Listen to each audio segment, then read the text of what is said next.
The UPS guy brings in the packages and drops them right here. He says that the only person that gets more UPS deliveries than we do is Walmart. I think that's pretty good for a small town. So let's talk about the machines a little bit. All right, the first new member of our team here is this tacker. It was delivered last week when the one we had before died in the middle of the day, of course. This particular tacker is a Singer, and that was particularly the type I wanted because it's supposed to be stronger. This machine, a lot of the machines are altered button sewers, and that's what we had before. This particular machine is supposed to be a bar tacker, and so far so good. So this one's back in the corner. Next to it is the first of our regular sewing machines. It's a Brother. We have three, a Brother and two Singers. I'll show you in a few minutes, but the Singer that's on the end down there is the very first industrial machine that I bought almost 30 years ago. I bought it secondhand from a delivery guy, and it's still going. I love it.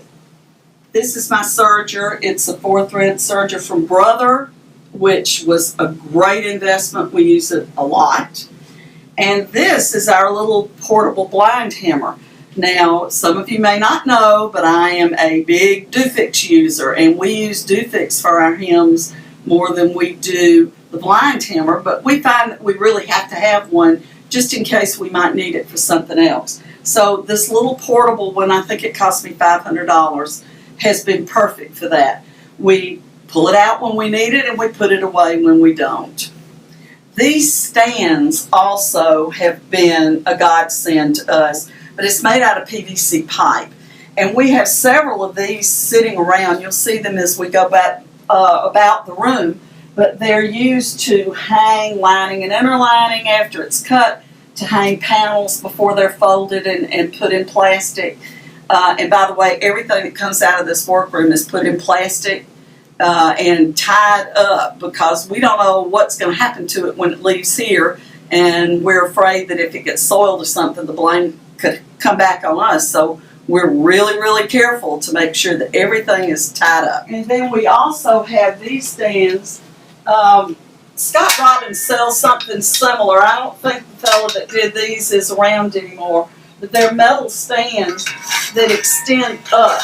And we have 3 of these, and also with an extension on each one that makes it go up really high. But this is where we attach our boards when we're going to put the window treatment on the board to staple on. Our compressor is over there under a shelf and out of the way, and we have a pneumatic nail gun that we use to attach everything. If you don't have a pneumatic nail gun, you really need, or staple gun, you really need to get one. You can see here that we've got a pretty narrow shelf all the way down the wall here, and we've rigged up some little shelving units, shelving pieces that kind of will help to stabilize the draperies as they're working on them. One of the smartest things I did when we redid the workroom a while back was we used chipboard on the walls instead of sheetrock, which is normal here. I didn't want to use, it was kind of expensive to use plywood, so the chipboard has turned out to be the perfect thing because we're able to mount things in the wall as we need them and move them without making too much damage on the walls. But if you'll look up here, I have a whole series of L brackets that are all at the same height, and they're all the way down this wall, and we use that when we need to for storage of the window treatments that are ready to go out, things that I don't want to package and put on a table somewhere. I want them to hang up so they won't be so wrinkled. The ladies that work for me, two of them worked in a sewing plant for many, many years, and they were used to certain things, and one of them are these bins. You'll see Miss Gail keeps her stuff in there, her own private things, and we've made it possible for them to have the stuff that they're comfortable with around. Notice here the reels that have all of our cord on them. That's portable. It can get moved from one place to the other. And you'll notice that everywhere there are trash cans. There are trash cans all over the shop, and that's obviously for trash, so that we try to kind of aim at the trash cans. We don't always make it, and there's a lot of vacuuming. Another thing we do with our trash cans, which may seem a little odd to some people, but we do know which is a trash can and which is a container for tall things like poles and rods and that sort of thing. These are our do-fix headrails that are here waiting to be made into Roman shades.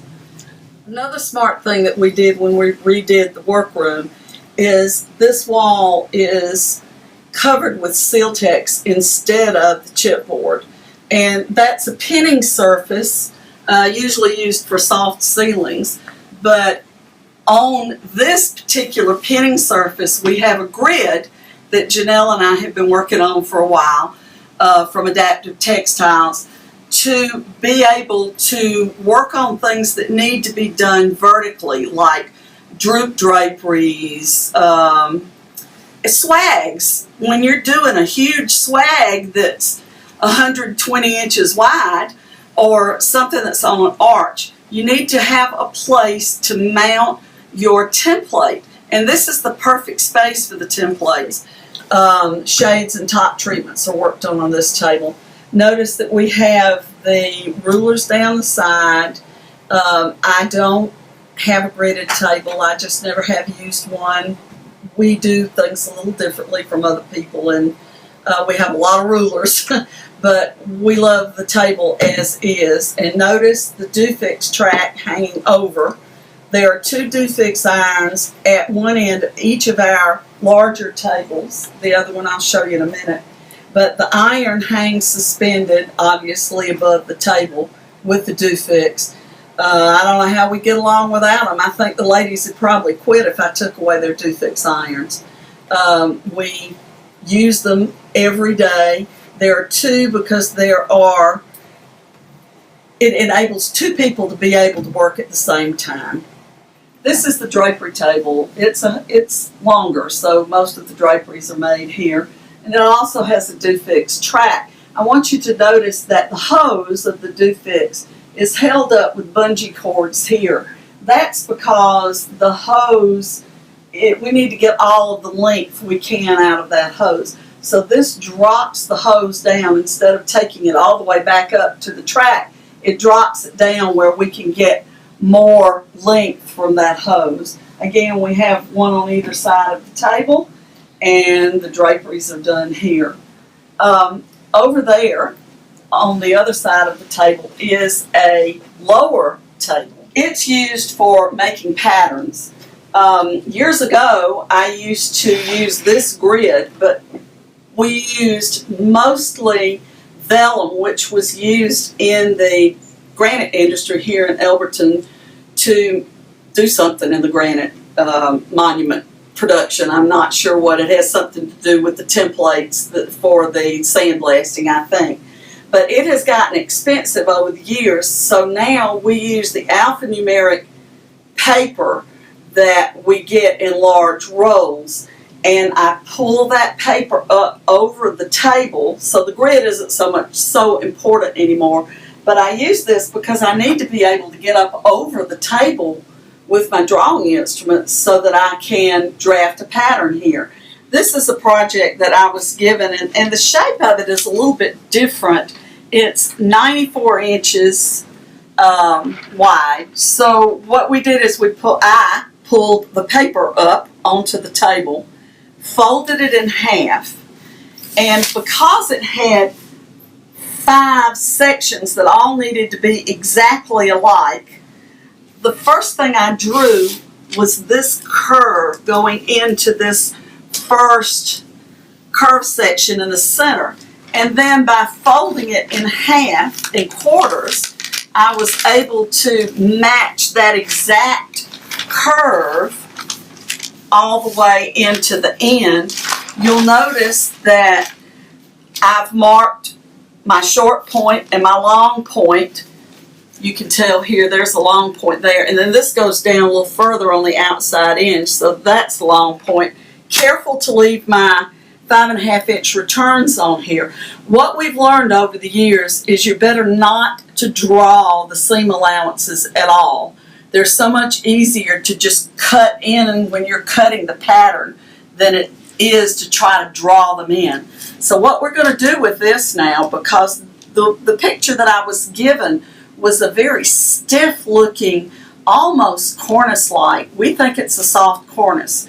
So we're going to cut this into individual pieces, and we're going to finish the project by adhering this to the Do Fix fabric stiffener and adding our cord and everything on that. We'll make it look like a pleated valance with a shape to it, but it actually will be individual pieces. They'll all be stapled to a board or Velcroed. We haven't quite decided which yet, but we'll put it on the, I guess it'll have to be stapled because there's going to be a cord 5 inches down here on the top. But I think it'll give a real interesting look.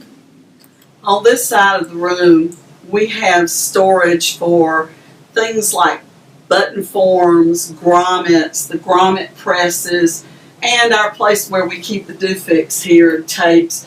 Every inch is taken up with something in this room. It's not the biggest room in the world. It's bigger than most workrooms, but there are a lot of us down here.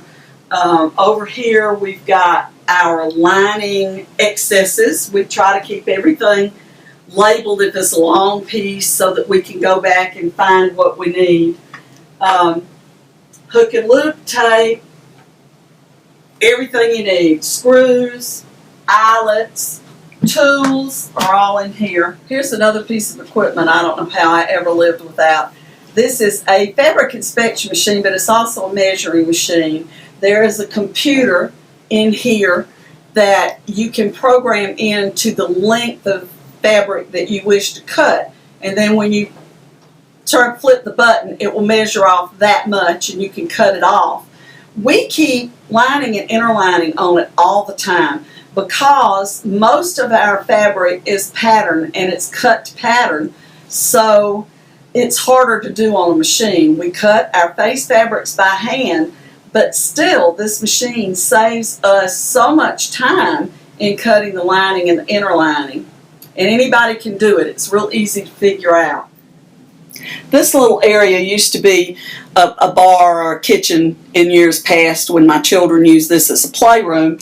Now it keeps the measuring machine on one side, and on the other side we use it for storage for things that are completed. There is a little sink in here. We use that for water, and that's about it. All of these are patterns for pillows, shams, and why we have so many, well, we make one and then we fold it up and keep it. There are lots of patterns here. Notice too here that we have our rulers and our right angles and our Park Hill system. Our Park Hill system is here on the wall, so it's kind of up and out of the way. I'd like for you to see also the storage that we have for the fabrics that come in. Once they've come in from UPS, Holly, who works for me, records every fabric in a book, and she cuts a swatch. We do this because we're concerned about losing things, but every fabric is then rewrapped in clean plastic and it's put under this table in our storage area. So in that same vein, up here on the wall are shelves and a lot of plastic bins, and each plastic bin is trim for a certain job, we use a lot of masking tape because the masking tape has the name of the client and the designer in the room on it. Also on shelves behind my handy dandy little swag thing here that I'll show you in a few minutes are other storage bins. We've tried to make use of every inch of room. Most of these things are for shades and swags here, but it's easy to get to. We know where everything is. Everything's labeled. We do have 2 extra rooms besides the workroom. They're kind of small, but they serve the purpose. This is my office. I had someone come in to the office and put all of these shelves up. I think it was California Closets or one of those franchises. But the really wonderful part of it was this desktop. And they did wall-to-wall desktop with drawers underneath. I really don't like a lot of clutter. I know that may seem odd because there's a lot of clutter out there. And there's clutter in here too, but it's organized clutter. This is where I work. I quote, I bill, I order everything I have to order. I write up all the work orders. I think it's kind of interesting that we've made our own work orders. When everything comes in for a job, all of the materials are in, it gets a date. It gets a 6 weeks date. Now, I thought that would limit me as to what I can do, but actually it's the most freeing thing I've ever done. Because when everything's in, I have a little rolling file here. And the rolling file is so that other people can use it when they need to. And it's done by date. So a date goes on the file and then it goes behind its date. And I can tell front to back exactly what's in line to be worked on and when the 6 weeks date is. We always tell people 6 to 8 weeks. So if I'm hitting on 6 weeks, I might be panicking a little. I don't know, we might be working a little overtime, but we always manage to get them done somehow. We do them in order this way. Then after the order is done, I do an e-invoice. It goes in a file by designer waiting to be paid. When I quote, the quotes go into a different rolling file, which is over there. And that's separated by designers. Now there's a file at the front that says hold for info, which means I'm waiting on somebody to call me back and tell me something. Tell me what the repeat is or how wide it is, sometimes whatever information that they've left off. The others are divided up by designers in alphabetical order if there's a lot of it so that I can find things.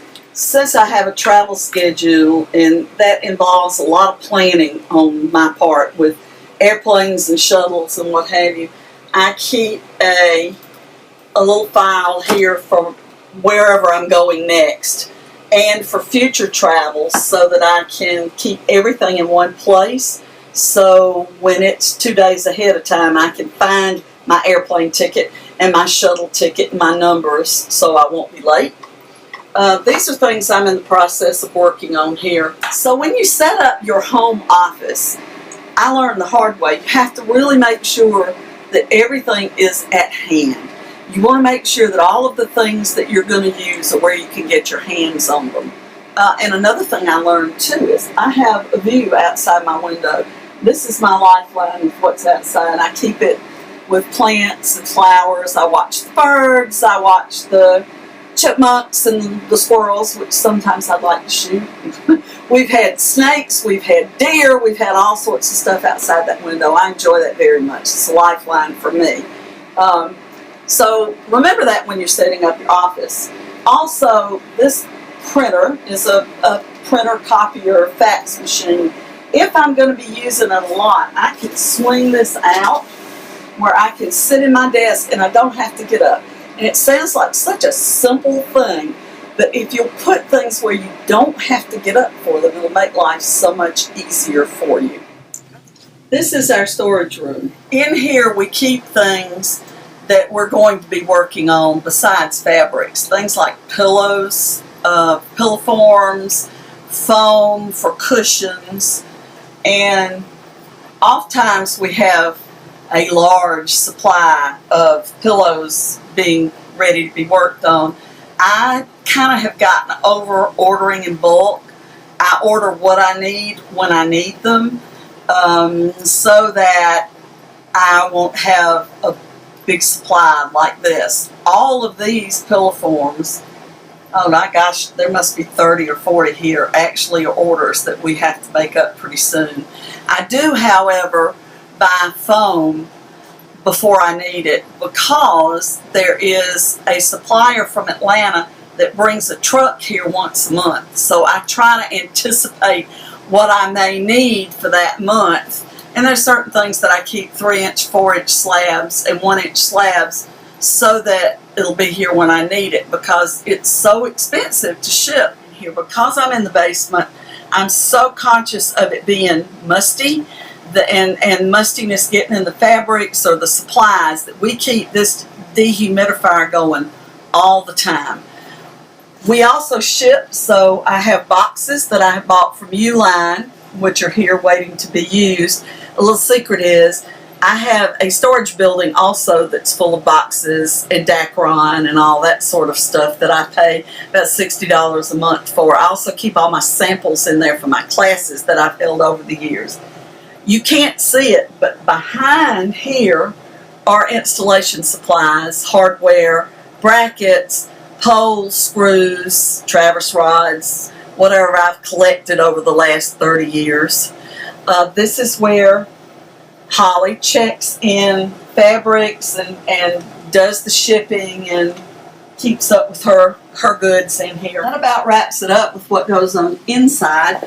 I'd like to show you, though, the way we deal with our boards and the wood that we have to have in the shop to do the window treatments, including the cornices. We do all of that outside, so come on.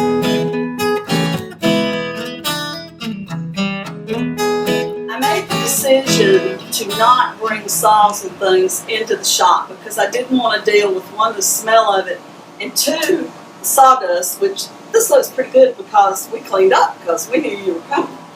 But we have a table saw here that allows us to rip boards, and my chop saw, which I've been using the same one for a long time. We cut our boards to length with this. It's also a miter saw, which we use sometimes, not as much as I thought I would. We are under a nice overhang here, so I don't have to worry about these things getting wet. We do kind of have to pay attention and make sure they're oiled so that they don't rust. But so far, we've not had a big problem with that. Over here, I have a large table covered with MDF, and this is where we actually do the physical work of making the cornices. One of my employees, Gail, is a whiz at making cornices, and she likes to do that. So we actually cut and build our own cornices here at this table. We take them inside to cover, but the physical work of building them is out here. Sometimes it's too cold and sometimes it's too hot, but we always manage somehow. When we had the work done on the house, I had the contractor to install these huge L brackets, I guess you'd call them. It's a metal base, and it is attached to the brick, to the wall, so we can keep our boards here. They stay flat, they don't get wet, they don't usually warp, although we do have some problems with warpage, but it's not as bad as you might think. And I can buy them in long pieces, 10 to 12 foot pieces here, and have them when I need them. I'm really lucky that I have a local company that will deliver the wood. Many years I went and got it in the pickup truck myself, but now they bring it here for me. So this is a great system for keeping wood. We make most of our cornices out of plywood, 3/8 inch or 1/2 inch. I just like plywood better. Maybe I'm old-fashioned or something. I don't know. I never have to worry about the staples coming out, and it works really well for us. There is a large, I think it may be a 1x10 or 2x10 underneath here that keeps this up off the ground so that it doesn't get wet.